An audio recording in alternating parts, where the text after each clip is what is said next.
ग्राम पंचायत के मॉनिटरिंग कार्य।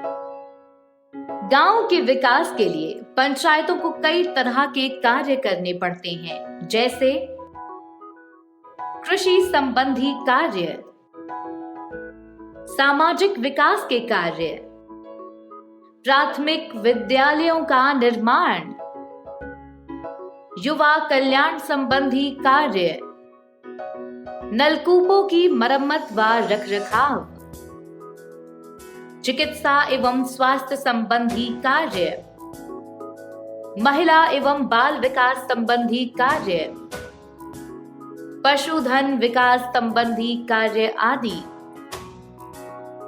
इन सभी कार्यों को करना इतना आसान नहीं है। इसके लिए पंचायतों को पहले ही ये तय करना पड़ता है कि कौन सा काम कब, कहां, कैसे, क्यों, किसे, किसके लिए करना है। आसान भाषा में कहें तो पंचायतों को समय समय पर विकास कार्यों के लिए योजनाएं बनानी पड़ती हैं। ऐसा करना जरूरी है क्योंकि किसी भी अन्य संस्था, संगठन या समूह की तरह पंचायतों को भी हर स्तर पर प्रभावी योजना बनाने की जरूरत पड़ती है। योजना बनाने के कई लाभ हैं, जैसे योजना पंचायतों को बेहतर दिशा प्रदान करती है। योजना से संसाधनों का उचित उपयोग होता है। योजना से स्थानीय परेशानियां दूर होती हैं। योजना पंचायत बजट को बनाने में सहायक है। योजना सामाजिक और आर्थिक समानता लाती है। बेहतर योजना से पंचायत स्तर पर लोकतंत्र मजबूत होता है। हालांकि सही योजना बना देने भर से पंचायतों का विकास नहीं हो सकता है। इसलिए योजना बनाने के साथ साथ योजना के तहत कार्यों की मॉनिटरिंग यानी कि निगरानी भी जरूरी है। सही निगरानी से ही गड़बड़ियों की पहचान, कार्यों का सही रिकॉर्ड, परफॉर्मेंस पर निगरानी, संसाधनों का उचित उपयोग, पैसों की बचत, भ्रष्टाचार में कमी और पारदर्शिता आ सकती है। लेकिन निगरानी का काम इतना आसान नहीं है। मॉनिटरिंग के तहत ये सत्यापित किया जाता है कि क्या अपनाई गई योजनाओं, जारी किए गए निर्देशों और स्थापित सिद्धांतों का पालन किया गया अथवा नहीं। इसलिए इस कार्य को पंचायतें व्यवस्थित रूप से मॉनिटरिंग साइकिल के तहत करती हैं। मॉनिटरिंग साइकिल में निगरानी की योजना बनाना, मुद्दों की पहचान करना, मुद्दों की सूची बनाना, डेटा कलेक्शन करना, परिणामों की जांच करना, जांच पर प्रतिक्रिया देना और परिणाम का संचार करना आदि शामिल हैं। चलिए इसको विस्तार से समझते हैं। निगरानी की योजना बनाना।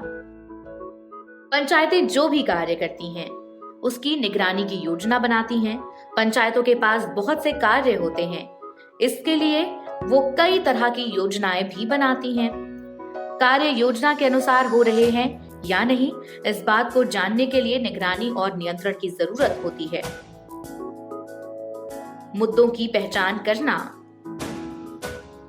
निगरानी और नियंत्रण के लिए जरूरी है कि सबसे पहले जरूरी मुद्दों की पहचान की जाए। हर पंचायत की प्राथमिकता स्थानीय जरूरतों के अनुसार अलग अलग होती है। इसलिए इस बात को समझना बहुत जरूरी है कि आपके क्षेत्र के स्थानीय मुद्दे क्या हैं। मुद्दों की सूची बनाना। मुद्दों की पहचान के बाद उसकी सूची बनाएं और ये तय करें कि सबसे अधिक गड़बड़ कहाँ है, किन क्षेत्रों में कार्य योजना के अनुसार नहीं हो रहे हैं या किसी क्षेत्र में घपले की आशंका है। Data collection. किसी भी तरह की कमी, गड़बड़ी या घपले की आशंका होने पर तुरंत सक्रिय हो जाएं और डेटा कलेक्शन का काम शुरू कर दें। इस योजना और कार्य से जुड़े एक एक दस्तावेज की जांच करें। गहराई से जांच के लिए प्राइमरी एंड सेकेंडरी दोनों ही तरह के डेटा को एकत्र करें। परिणामों की जांच। डेटा कलेक्शन के बाद जो भी परिणाम आए हैं उसकी जांच अपने स्तर पर करें। किसी भी तरह के निर्णय से पहले एक एक बात को क्रॉस चेक करना आवश्यक है। जांच पर प्रतिक्रिया। जांच पर प्रतिक्रिया से मतलब निर्णय लेने से है। कार्य में किसी भी तरह की कमी, गड़बड़ी या घपला होने पर तुरंत उचित निर्णय लें। पंचायत प्रतिनिधि अगर चाहें तो संवैधानिक अधिकारों का उपयोग करते हुए कठोर निर्णय ले सकते हैं। परिणामों का संचार। आपने जो भी फैसला लिया है उसका संचार करना जरूरी है।